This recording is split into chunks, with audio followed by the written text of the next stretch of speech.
everybody. This is Sal with Grow Your Garden with Sal, and I thank you for listening in on a Saturday. I am here with the one and only Michael Frank. Good morning, everybody. And Joshua. Hey, Joshua. Joshua don't have his speakers on. He's not talking today. Oh, come on now. No, just kidding. How are you doing today? I'm doing great, and thanks for inviting me here today, Sal. The garden at school's been looking great. Lots of stuff growing. We're having a couple of issues. We do have some aphids attacking our brassicas, so that's something I'd like to talk about today, see how we're going to deal with that, ask people out there if they're having any issues. Feel free to call in and join the conversation. Get your garden questions ready. We'll do our best to answer them. Yeah, and that's 803-799-8255. I memorized it just about. I found a mic. You found There a we mic. go. Woo! Yes. By the way, Sal brought me a onion kit this morning. I thought it was fully grown onions whenever she told me about it. It turns out you have to plant them yourself. So I gave you homework. yeah, it's scary. Go, Josh, go. Join us. And one of the questions Josh had was, can you plant it now? It's like 36 degrees at night. Absolutely. I've still got some that I've got to put in with the kids at our school. Probably should get more. They're actually really easy to grow. You may not get full-sized bulbs, but green onions are delicious, and you can plant them like 2 inches apart. Just cram them into your garden. They don't take very long. You can eat the green part. They're really the perfect winter vegetable. Just simple, cheap, and easy, and delicious. Yes. And they taste sweeter the colder, in my experience, it tastes sweeter the colder it gets. And even if they freeze, they're totally fine. Right, like most things. You get that freeze, and the plant mounts a defense against freezing by creating more sugar in its tissues, and that sugar tastes pretty good. That means everybody's going to have really sweet, nice collards for Thanksgiving, ain't we? Yeah, it's getting it's getting chilly. That's a good sign. I mean, that means everything's going to be sweeter that you get locally from your local farmers. Yes. I always like the frost right before Thanksgiving. Excuse me. Our tomatoes suffering. Actually, yesterday when I checked on my tomatoes in the field, they were still okay. I was going to say, wait, you still have tomatoes? I still have tomatoes, and Are they're they ripening? volunteered. Yeah, they're cherry Wow. tomatoes, so that's a little bit easier. Oh, my buddy Adrian down in Atlanta, he's near Atlanta, and I'm so jealous. He's showing me pictures of yellow peppers. He's got, Cherokee purple tomatoes. I gave him the plants. They grew so much better for him. He's coming in with baskets of tomatoes ripe still. Do you think that's because of the climate down there? Yes. Yeah, it's got to be. And yet he is closer to the mountains, so it can get chilly down there. I don't know. He just has the magic touch. Oh, wow. And that's what people ask me all the time if I cover my crops. And I've got so much down there. I do have some stuff growing in a high tunnel. And a high tunnel is essentially a greenhouse without any power in it. And you're supposed to grow inside the ground. And at night, the temperatures still get down. You don't have any heat in there. But if it's 70 degrees, it's probably going to be close to 95 inside that high tunnel. And that's going to keep the ground warm and keep a lot of stuff producing for a lot longer. That reminds me, with the cold weather here, I started taking my tropical plants inside. I need to finish that chore. I did take a few and put them into a small greenhouse I have in my backyard. It's only about 6 by 6 and about maybe 6.5 feet tall. The weeds have grown up because I never put anything down on the soil. And my plan this weekend, if I get around to it, is I've got a trampoline mat, and I'm going to cut that out to use it as a ground cloth and kind of install that over all the plants, or maybe weed first. But the black mat should absorb heat. And then my other project is to get a food safe water barrel, just a 55-gallon plastic drum, put that in there, and hopefully leave enough space for me to work around it when there's plants in there, and fill it with water so that when the sun hits that, it will absorb the heat and transfer that heat to the water, and that way it regulates your temperature. It keeps it a little warmer there overnight. Yeah, it can bring up, in my experience, about 3 extra degrees, and that could be all you need from freezing and not, because we're usually right on that line. And we're usually not cold for very, very long. If you go to the National Weather, app, it'll tell you on there how long it's going to be cold for what duration, and that's really, really important when you're thinking about your crop, especially in South Carolina, because if it's going to get 18 for like 2 hours, but it goes from 40 to 18 2 hours and then back up, and by sunrise you're up to maybe 45 50. I'm not covering up my winter stuff, Right. but And if it's like for 4 hours, then you might need to. that makes total sense because, like we've said, when it gets cool, those plants will produce more sugars. The sugar does not, a solution of sugar will not freeze as quickly as pure water. Yes. So that keeps your plants from freezing. And on a large scale, it's really hard to cover things. This is one of the ways I'm lucky as a school gardener with a limited amount of space. I do cover my crops. If I see it's going to get down to 32, 29, 25, something like that, or definitely into the teens, I've got nylon tarps that are really ground cloths for camping. Got them really cheap at the bin store. They were like $4 a piece. I'm always looking for deals like that. And I made wooden frames. The kids all know. Like, we set up these wooden frames, we put the tarps over them, and we find anything heavy to weight them down so they don't blow away in the wind. And that little bit of protection can make all the difference. Something people don't think about is evaporative cooling. If it's going to get down to 30 degrees or 32, let's say, so that's the point at which water freezes. If you have a breeze passing over the leaves of those plants and there's any moisture on there, evaporation takes heat to happen. So the moving air picks up molecules of water and it pulls heat off of the plant's leaves. That little bit of change in temperature could be the difference between your plants making it through or being damaged. If you wet your hand and you blow across the hand, you feel much cooler than if it's just sitting there.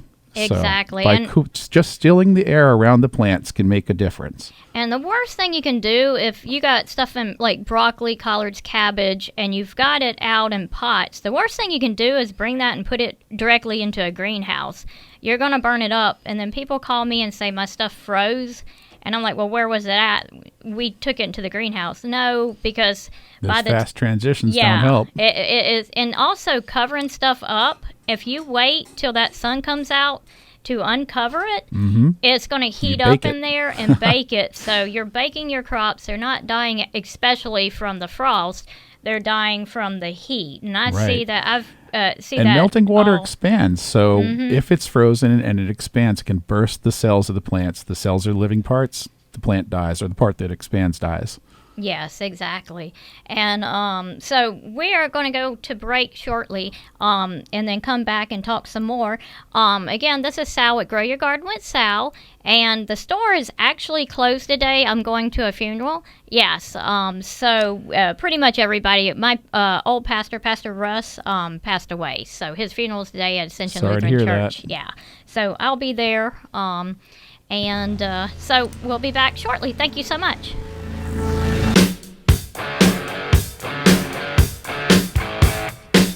Hey y'all, welcome back to Grow Your Garden with Sal, and we're growing our garden also with Frank right here. He's tell us what you do, Frank. So most people where I work call me Senor Frank. I'm a Frank. Spanish teacher at Meadow Glen Elementary School, where I also manage our school garden and keep our garden club. Part of my mission is to teach children how to grow their own food and help to change their nutrition, get them to love to eat fresh fruits and vegetables.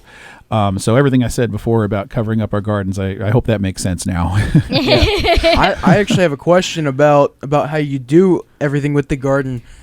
Obviously, when there's cold fronts that come through, and we were talking about how you have to cover the plants or whatever, how do you do that? If you have your entire workload with being a teacher, how do you immediately, like, let's say a week, you have to work it into your schedule. How do you do that? It is a labor of love. There are not that many garden programs in schools, and honestly, that's why. It's a lot of work.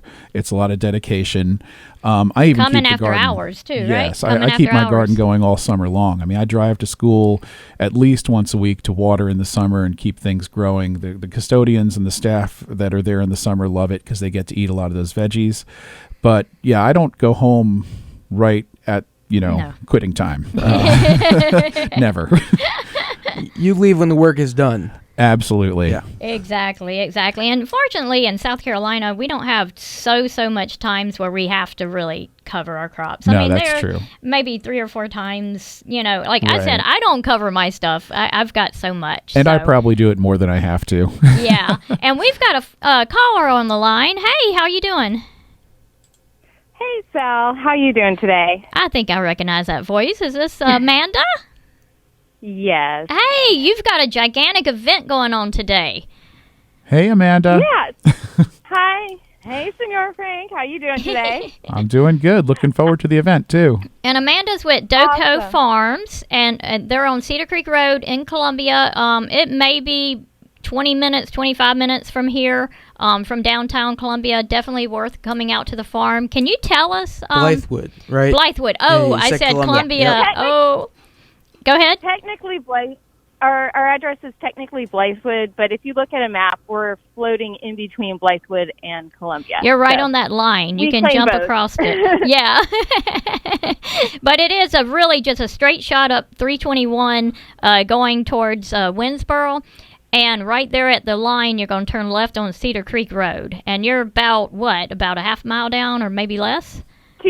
2.1 miles 2.1. on your right. You'll see our road signs out today because today is our annual harvest market at Doko Farm. So And that's this so is our exciting. Annual, yeah, I'm excited too. It's our last big event of the year.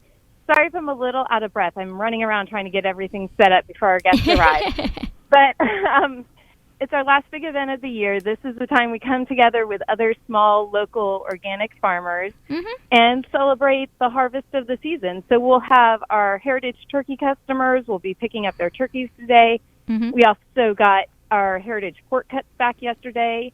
My daughter Phoebe runs a cottage baking business, and our house smells amazing right now. Wow. I'm regretting not pre-ordering her sticky buns yesterday. But Yeah, excuse me, Amanda, but I can vouch for that. I have had her baking. It is excellent. It's amazing stuff.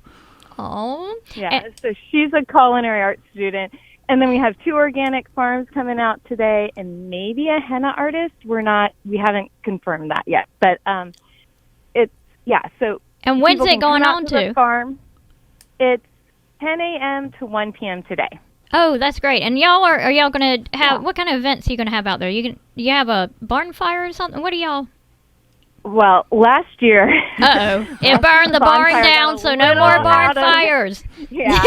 We want to have a raging event, but maybe not a barn burner. Okay. So the jury's out on the bonfire. It depends on if we can have someone guard it or not. And I the was taking care wind. of The wind's customers been last kinda- I can year. do that. Yeah. I'll volunteer to do that, Amanda. I'll be well, there. then you might be able to warm up at the Just hook at up the that fire, hose but- for me. No roasted chicken. That's not the way we want to roast those chickens. They're taking them home, okay? Is there extra that's meat right. for people to buy, or is everything already pre-ordered? Yes.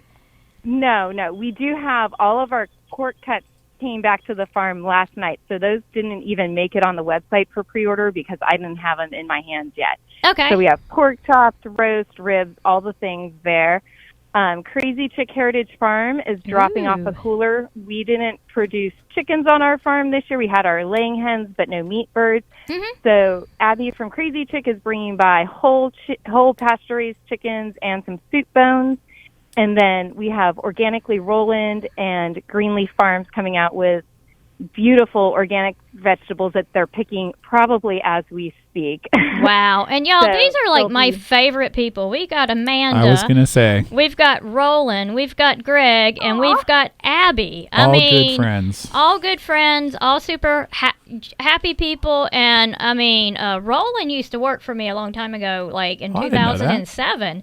Yeah, and he was my Padawan, and now he's the master, like the grandmaster, pretty much. He doesn't like it when I say this, but here I am, 54 years old, and he's 30, and I consider him to be the master as well. Yes, I yes. love learning at the foot of the master. So they can pick up collards and different greens Yes. and vegetables from them, right, today?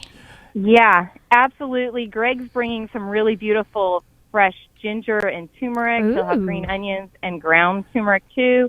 That's shelf stable. Roland, let me see if I can remember, is bringing collards, curly kale, dino kelp, escarole, daikon radish, Wow. I think And that's it. y'all, I can this be is- baking mini pumpkin loaves. This is so much better than what you get in the store, so please hightail it over there. Right. You open at what time? 10?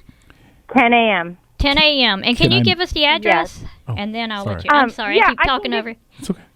That's okay. I'll give you the address, and also if you go on our website, there'll be directions, parking instructions. You can see who's going to be there, all that good stuff. So Okay. we are located at 2101 Cedar Creek Road, Blythewood, and that zip code, just in case your navigation needs it, is 29016. And then our website is www.dokofarm. Doko Farm is DOKOFARM.org. Farm is singular. People always want to put the S on there, but I've been saying it for 15 years, and I'll say it again. One farm is enough. Yes, We are yes, not yes. And what you had a Oh, I was going to say, you might want to go out and grab some of that turmeric because Sal's going to have Jerusalem artichokes or sunchokes available soon, and that is one of the ingredients if you want to pickle those artichokes. So you could make pickles with local artichokes made with local turmeric. Oh, that would be so exciting. Amanda, thank you so much. Give us your address and your website one more time. Okay, 2101 Cedar Creek Road in Blythewood. And that website is dokofarm.org. Oh, thank you so much. And Michael Frank's going to be headed out there. you. He's done volunteer. Absolutely. He's not going to burn the house down or the I've barn. told all my gardening students and their families to try to make it out there this weekend. And anybody that's listening, if you've got a family, if you got kids, this is a family-friendly event. It's always fun. Come on out, meet your farmer. I don't think Amanda's doing a tour of the farm at this event, but No, the animals are all right there. So go visit the animals, meet your meat. Meet your meat. And just And it's an get some enjoyable sweet time. It's a collards. great time. And talk to all Yeah. these farmers about what they do because they're a wealth of knowledge. I mean, they've fine-tuned their craft. They've been doing it forever, and this is their passion. And they're happy to give gardening advice. Very happy. Absolutely. And while we're not doing a formal tour this year because we're still cleaning up from Helene, we still have a lot of trees down on the back part of the farm. Up front, you can see our front pasture with our St. Croix sheep, our Narragansett turkeys. There's some goats, our livestock guardian dog rookies out there. And Joe, my partner, will be here, and he's going to be available to informally answer any questions you might have about the livestock, even though he won't be taking people on the full loop of the farm. Yeah, but that's something they can put on the to-do list and come back and, and do a full tour, but you will see a lot of Absolutely. animals there. Absolutely. Great. Thank you so much for having me on. I'm going to go finish setting up, so I'm Yeah. ready when everyone gets here. But I appreciate you so much, and we'll see everyone soon. Thank you, I'll see you later, Amanda. Y'all Amanda. get out there now. Thank you, hon. It is so great, just the rich farmers that the rich knowledge we've got from all these different farmers. And Roland and Greg, I can go to them and ask them all kind of questions. And Frank, we all work together on different niches, I guess you would say. Absolutely. And again, as a gardening educator, I highly recommend if there's anyone out there who's a teacher and has a school garden, make those connections with your local farmers. They're a wealth of information. Every now and then they might have some seeds or some plants for you to try with your kids. I try on the off season in the summer to go on farm tours as often as possible. I'll go on the Ag and Art Tour in at least Richland County and Lexington County, sometimes other counties. And when I do, I interview the farmers if they have time. I've got a list of standard questions that I ask them that the kids came up with. And farmers are usually pretty open about what they do. So when there's days when it's too cold to go out and work in the garden, or if it's raining, my kids will sit and watch a video made by a local farmer, and they'll learn what it's like to actually live the life of a farmer. That actually recently, 2 weeks ago, we heard from Noah East of Wild East Farm up in Marion, North Carolina. And I really wanted to show them the video of Noah because we toured his farm the week before Helene. And he answered all the questions. He was great with the kids with that pre-recorded interview.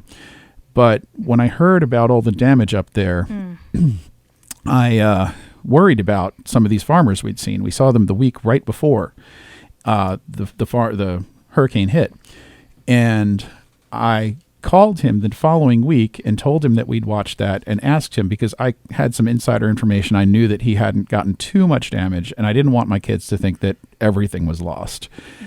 And I asked him if he could do a FaceTime conversation with us, and he actually did. He was great with the kids. So, that is so sweet. Yeah, again, local farmers are a great source of information. They want to share what they do.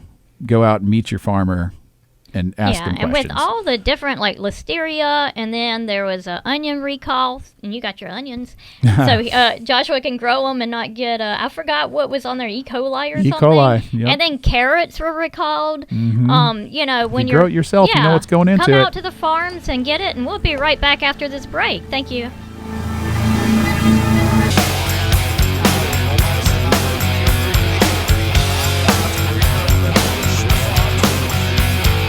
Y'all, welcome back to Grow Your Garden with Sal. I'm here with Michael Frank, and also Joshua, and we've got Duncan Johnson on the line. Now, this is a blast from the past. Hey, Duncan, how are you doing? Hey there, Sal. I'm doing well. I hope you are. I've also got Chad Hip on the phone. Hey, Chad. With me. How are you doing? Hey, good, Sal. How about you? You sound so good on the radio. Yeah, he's blushing now. Hey, Duncan, tell us that you're with H&J Cattle Company, and you've got some Thanksgiving deals, right? We do. I'm going to let Chad tell you about the deals. He's been putting the bundles together. Okay. Yeah, we got some bundles. Yes, ma'am. Well, we got this coming week some quarter package, 1/8 packages and 1/16 packages. If they just message us to price that, but on our website we've got some roasts available from the premium Wagyu and from the standard Wagyu and from the Hereford. Some top round, one top round, one eye round, one brisket, one bottom round, and the Hereford bundle is about $72 a bundle. Your premium Wagyu is $180 a bundle, and the standard Wagyu is $105. And like I said, we're going to be offering. We got quite a few cows being processed right now, where we're going to offer a lot of shares on those. Can you tell us what's special about the Wagyu and the Hereford cattle? Like, what's the I know there's a big difference between that and what people are getting in the grocery store. And your prices really are not that much more than what you get for such high quality meat. But can you tell us what is special? We're trying to do price points right now so that everybody can give our meat a try. And it's really affordable. I can't even believe. That does sound like a deal. It's a remarkable difference. But Chad runs the farm. Chad, why don't you answer that too, buddy? The Wagyu, well, one thing about your pricing people need to understand with the Wagyu is it takes 3 times as long to grow it. You got to finish a Wagyu out at about 30 to 34 months. They're very slow. They don't put on a lot of weight. And when they're finished, they're just about like eating butter. But your Hereford finish out at about 14 months. So that's one reason for your price difference in your standard American beef versus your Wagyu beef is it takes about 2.5 to 3 times as long to grow it. So, oftentimes your price point's about 3 times higher than American beef. But Wagyu, it can be traced back to Japan, and it's known for its marbling. We got some full-blooded Wagyu, which is 100% on the way. Right now, in the freezer and on the way at the processors, we got pure-blooded Wagyu, which is 93% and above. And then we got a bunch of F1 Wagyu, which is 50%. And most Wagyu in America, to be able to call it Wagyu, you only have to be 50%. And that's one thing that we want to do is to let the consumer know, hey, this one's an F1 that, we could call it American Wagyu, but it's a 50% Wagyu. And this one will be a F2, a 75% Wagyu. We'll, let the consumer know the exact percent of what they are getting as far as the Wagyu, rather than just labeling everything Wagyu. And, your Hereford and Angus. Angus is overhyped a little bit in America. They got good marketing, but Hereford's right there with an Angus as far as the marbling, and I like them for the docility of them. They're easy to work with, and IAI cattle and play the genetics games too to sell heifers for replacement heifers. So I enjoy working with Hereford because they're so docile. And you're really, by supporting a farm like this, first of all, it's healthier because it's not coming all across the country. The livestock are happier. They're out there fulfilling their life, and you're protecting these breeds and keeping them going. If we didn't have, like, if everybody turned, I'm a vegetarian. I cook meat, though. I just cooked some parts of lamb I won't even say on air the other day for my dogs. But if you do not if meat just went away, the animals like this would disappear. There would be no reason to have these type of animals that's been developed forever. It's for the nice marbled meat, and Right. they're ethnically raised. It's not a big commercial. Wagyu beef cattle wouldn't be found just grazing. Huh? Go ahead. Sorry, they don't just roam the plains. We do not use a lot of calves as soon as they hit the ground. It's very common to put a steroid in their ear, an implant. Wow. We don't use steroids. Antibiotics are only used if a cow does get sick, because you got to animal safety comes before anything, and their health. But right now, if somebody asked me, have my cows ever had antibiotics, I could tell them which ones have and which ones haven't. Right now, none of our meat has any antibiotics on it, and you got to wait anyway to process antibiotic meat anyway. But we don't. And they're not in a crowded facility where they're going to be spreading all kinds of stuff too. That's right. Well, and it's a closed herd where you just ain't bringing in those big feeder lots down there. They bring them in from God knows how many herds, and you don't know what each one's bringing in. So yeah, you know where your meat's coming from with us, and it is grass fed, but we don't grass finish. We finish on grain. A lot of people get confused by that, and it's just preference. Grass finished is a big craze, but we just like the marbling you get with finishing on grain and raising on grass, though. Yeah, and a lot.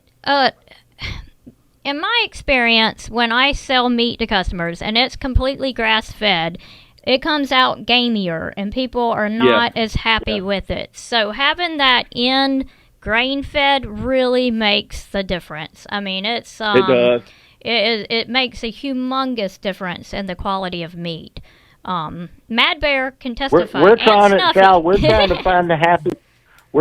find the happy medium between getting the best quality meat that we can and doing it as ethically as we can and with the least amount of impact as we can. Yes. And so you can't, you sacrifice this, that, and the other to do that. But at the end of the day, you can come visit us on the farm. You can see where the cattle are raised, how they're raised, and they're not raised crowded up in little commercial buildings. They're out. I've seen the pictures of your pastures. They're beautiful. The cow get to walk around, and again, listeria outbreaks, all these different outbreaks that's going on in our food system. A lot of it's because of how far it's coming from. And y'all, if you order online, there's a minimum, right? And you deliver it right to their door. And then they also can pick up at different locations. Can you tell us more about that? Correct. You can pick up at our. Chad and I both have day jobs because the cattle business is not one that all as farmers, have a couple different jobs. So the construction company that is my day job is one of the pickup locations on the corner of Richland and Sumter Street. And then the other location would be at the farm in Saluda where Chad lives. Okay, great. Right. And then you can also pick up from my store. That's right. At Grow Your Garden and we're with considering Sal.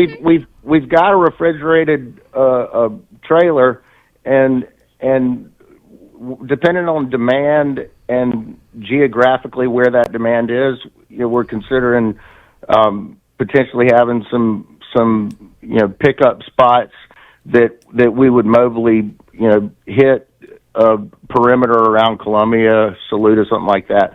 But all based upon demand. That's so exciting. So your meat, your meat's not traveling from way out. It's getting right here. The farm's in Saluda. It's processed here, and then it's delivered pretty much right to your doorstep or just a few miles away from you. I know some people in my neighborhood that would be very interested in that. I'll be spreading the word. Yes, and you're right, Sal. The way that the meat is handled, once it's been packaged, when we pick it up, we back that trailer up into their freezer area where they package the meat. The meat's never really exposed to any temperature that once it's been frozen, it stays frozen until it gets to the customer. And that's so great. And I've had a lot of homesteaders that want to buy a half a cow. Do you have that up on your website? We don't really have the quarters and shares up on the website right now. Okay. You kind of message us, and we'll price direct with you there, just because it's a volume type thing. Mm-hmm. But we do have, like I said, half and quarter cows available. And on the Wagyu, we're actually even going to go down to, it's tough to part out an eighth or a 16th of a cow, but in order to try to get people to sample the Wagyu, we're going to offer 16th and quarter shares on it too, as packages with roast and ground beef and steak and everything. Oh, great! And tell us your website. Duncan, H&J. Oh, it's H plus J Cattle Company .co. No, H-A-N-J, H-A-N-D-J, Isn't it? cattle. It's H&J cattle.co, right? That's right. God, we're great marketers, Chad. Listen, we all just farmers goodness. getting thrown in this, just trying to tell everybody about our product, right? So farmers Well, have we to be didn't realize marketing. we were getting they in. have to be We didn't realize we were getting into retail, Do it all. Sal. You didn't think you were getting into retail? No, we didn't. But it's been fun, and we welcome feedback from anyone that has if there's cuts that we're not. When we take an animal to the butcher, there's a cut sheet that we fill out, and so there's various ways that we can have the animal split up. Whether it's bone in, whether we do more roast, more burger, more cube steak, those sorts of things. Mm-hmm. And so we welcome feedback on stuff like that. Yes. Mad Bear said that she is going to put in her order. Mad Bear's my chow. She's going to put in her order for the puppy pack next time. Sounds good. Outstanding. Well, thank you so much for having us on here. Do you have any more questions? I'm just so excited about what y'all do. And how long have y'all been into this? Well, it's a fun story because Chad and Eric are brothers, my two partners, and they're not blood brothers, but they are truly. We've known each other forever, and when I originally went into the construction business, it was with the Hip Boys out of Saluda, and so we've come full circle, and gotten back up together, and we've been having a great time doing it. Oh, that is so. So we started off. We used to be a dairy farm for several generations, and price milk. Not many dairy farmers around anymore, and then we converted over to beef business not too long ago. Oh, that is so cool. And, it protects the environment. You've got several acres there, and you've got animals like hawks and different wildlife that can come through. It's just great. So please support H&J Cattle Company, H&J.com. They are fantastic, and they're the reason why I have this show. So please, please, please go consider getting some Thanksgiving packages from them. Thank y'all so much, Duncan and Chad. Thanks for being on. Happy Thanksgiving.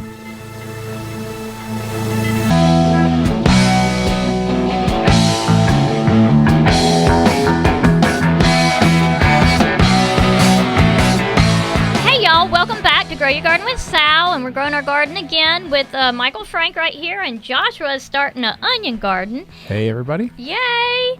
Yes, he's going to get his badge soon. Are you gonna make me a badge? Because it's gonna take a lot of work and a lot of effort from me. Is this like the Boy Scouts now? Is that how this works? That is. It's going to be the South Scouts. That's a I'm great not idea. sure. I need to come up with something like that for my garden club. We should do it. That's going to be fantastic. And we are on the line right now with another farmer in the area, South Carolina certified farm, and she's got some really interesting gifts and decorations that you can use for Christmas and Thanksgiving right now. So, hey, Melissa. Hey, Sal. How are you this morning? Hey, I'm doing great. I'm here with Michael Frank. I don't know if you've met him before, but he is fantastic. Morning, Melissa. Morning, Michael. No, I haven't had the pleasure of meeting Michael. Tell us a little bit about your farm. Okay, Sal, we're located in Eastover, in Richland County, between Columbia and Sumter, and we are about a 60-acre farm, and we do a couple of things here. Because, you know, as a farmer, you got to do several things to keep it going. So, yes. In 2014, I married Ernie Williams, and he had this beautiful piece of property, and he had previously done a ball and burlap tree farm, which we kind of revved that back up and got that going again. And then in 2020, we had our first blueberry you pick season. Ooh. And then now I've added wreaths and table arrangements and greenery, specifically for the holiday season, but all year round as well. And we're going to have that. We take this show and put it up on the YouTube, and we're going to put her fabulous stuff. I mean, it is so beautiful, the different wreaths she makes, and it's very affordable, too. Very, very affordable. It is. So tell us a little bit about what you got going on right now. What are you... And the name of your farm is Dolce Vita, is that right?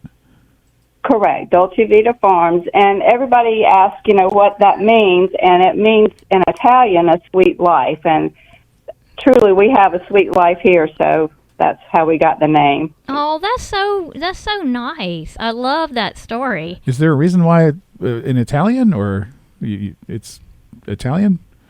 Just curious. It's an Italian set. Dolce Vita is Italian, and we actually started with a kitchen renovation that we had. The piece of marble we put in our kitchen is named Dolce Vita. And when I found out what it meant and the meaning behind it, I was like, that would be a better name for our farm than Williams Nursery. Not to knock our last name, but Dolce Vita has a little bit sweeter got a ring to it. Story, and got a ring to it, right? It nice. Does. And this farm, when you go out there, they got these rolling hills and all these trees, and a lot of people come and do Christmas photos out there too, right? Oh my goodness, Correct. I have a friend who's a photographer. They might want to meet you. Oh, that would be great. Yeah, in particular at Christmas time, the photographers use our Leyland tree field, and that deep, rich green, and they're planted in rows, and the sunset is right behind that field, so it makes a beautiful backdrop. I've seen a lot of your photos on Facebook, and they are beautiful. Right. And in the summertime, Ernie plants a sunflower field. So there's a sunflower field, and we've added a wildflower field. And then just like you said, the rolling hills on the property are just beautiful. Any spot is a great spot for photography. Yes, and you have some slight little ponds, too, up there, right? In the front. Correct. Yeah, so Correct. If you want to have something against the water, if you want to have something against sunset, you got the trees right now. So what's your top seller right now? You're offering some beautiful garlands. Right. Well, not garland. I'm doing wreaths and table arrangements and greenery for do-it-yourselfers. So, all the greenery is cut right here off the farm, and it's different. It's, not native to South Carolina, so there's no Fraser fir because we can't grow that here. So it's, my Leyland cypress and my Carolina sapphire, my blue ice and my green giant and my beautiful magnolia. And I make just a beautiful mixed greenery wreath. And they because I've cut it fresh and I soak it for a minimum of 24 hours. And then I make the wreath with my wreath maker, and then I soak it again. So when it arrives at your house, it's nice and fresh and hydrated. Oh, and they last for a long time. Yeah, I had one last about 8 to 10 weeks last year. Wow. So So everybody going out to get all the plastic stuff from these big box stores, come out and support local. It makes a huge difference. It's so beautiful, and you're supporting a local farm. And then there's the fragrance too. I remember one of my favorite memories. My grandmother would take just sprigs of the Christmas tree and put them behind the pictures all around the house, and you could smell the pine everywhere. So having fresh greens smell is a lot like Christmas. Yes, so much nicer. I won't quit my day job. So how do they reach you? They can call or text me, and my number is 803-238-1406 to place an order. They can also follow me along on Facebook and Instagram. I'll put up information on there. And I'm filling up for that first week in December, so if someone wants a delivery that day, we need to call pretty soon. I'll be booking on out the second and third week, for the season. That'd be great. And I'm going to put this up on YouTube, so they'll have all the information and a lot of the pictures. That should happen tomorrow. And we really, really appreciate you calling in, Melissa. Well, thank you for having me, Sal. I appreciate Sounds like a it. beautiful farm. I might have to come out and visit and maybe interview you for my kids. My kids would probably that love would be to so hear awesome. about you and H&J Cattle, actually. I would love that, Michael. Just give me a call. I appreciate it. Thank you so much, sweetheart. Thank you, Sal. You have a great day. Have a great day. It's good talking to you. And we have Charlene on the line. Hey, Miss Charlene, thank you for holding. Hey, Sal, good morning. I was calling. I got a fig question. Okay. I have figs all over my tree, and we're starting to get mid-30s temperatures at night the last couple of nights. And I was wondering, do I need to cover them until the figs are done, or have you been able to harvest off of them before? Did you? Last year, I think, was the first year that I planted, and you still only got maybe 7 or 8. And this year, there's probably 30 or more on there. I've already taken off 3. They're ripening at varying times, and so I was trying to figure out how to protect them if we start getting frost here. You have that actually sounds like the best plan to me. I can't imagine any other way to do it. Yeah, I don't think they won't ripen off the tree, so. Yeah, they're not going to ripen off the tree. I've never covered mine up, but I just know this is the time that it's pretty much going to it's going to be kind of over. It's going to take them. Yeah, it's going to take them. What kind of tree do you have? What kind of fig? Do you know? It is Violet de Bordeaux. Is that how you pronounce that one?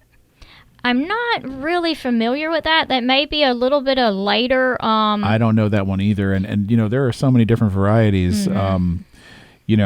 I know like the brown turkey fig seems to be pretty reliable around here, but I've noticed, when I started at the school I'm at, they have a fig tree that either it's grafted or maybe it was just 2 trees planted in the same hole, and one of them ripens and one of them doesn't before it gets cold.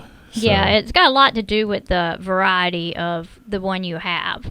So you may invest next year in some turkey too if you got some room. Or graft it on there, you'll have two fruits on the same tree. And can you tell us what grafting is? Oh, you just take a young cutting, a piece of the tree, little stick, and I'm not very good at it. I haven't practiced it enough, but there's different ways to cut a slit in the bark of the tree itself that you have, and you take a fresh cutting from another one that's cut at an angle, kind of slip the cutting under the bark and tape it up or put wax over it to make sure that no bacteria gets in there, and eventually that tree will kind of seal the bark around the graft or the cutting you took, and it will become part of that tree. That tree will feed the other branch, and you'll end up with that tree feeding the extra branch that will produce different fruit. As long as the same kind of tree. It's almost like letting it grow another arm. You're like taking a branch off one and just adding it to that. It's pretty cool, and a lot of our fruit trees are like that. Right, like apples. If they freeze all the way down and die to the base and start coming back up, you're not going to get those apples because that's a different type of tree that they have grafted into it. I hope we answered your question, Charlene. I appreciate it. Thank y'all so much, and I hope everybody has a great Thanksgiving. You Thank too. you. Good luck You with the figs. I think that And sounds like the best plan. yeah, and text me because at 803-78 text me at 803-786-6546 and we'll get that free sprouting kit out to you. Nope. Okay. I hope she got that. Yeah, so we really appreciate it. Remember that my farm is going to be closed today. I've got a funeral for Pastor Russ. But you can order some stuff online. You can order seeds, and we also have got got some pre-booking available right now. You can pre-book your winter crops that'll be ready in March, pre-book your summer crops that'll be ready in May, and then we also have a pre-booking available for sun grow. So, yeah. And I want to remind everybody, we will have a live show next week. Yes. We will be here. Yeah. So. Don't forget also, Sal has her December seed box coming up. You can get it just for 1 month. There, she'll have amaryllis flowers in it. They're really easy, really pretty, and Small Business Saturday's coming up real soon. So come support your local seed and feed. Yep, salslocalseed.com. Growyourgardenwithsal.com. Thank you so much. If you step onto H&J Cattle Company's farm, you'll find third-generation farmers upholding the legacy. They embrace sustainability and take immense pride in their craft, raising cattle purely on nature's offerings without growth hormones, antibiotics, or animal byproducts. The result? Unmatched quality beef that's not just good, it's the best in South Carolina. Experience the distinct flavor of our finest registered Hereford and Wagyu beef. Visit us online at handjcattle.co. Taste tradition, taste quality.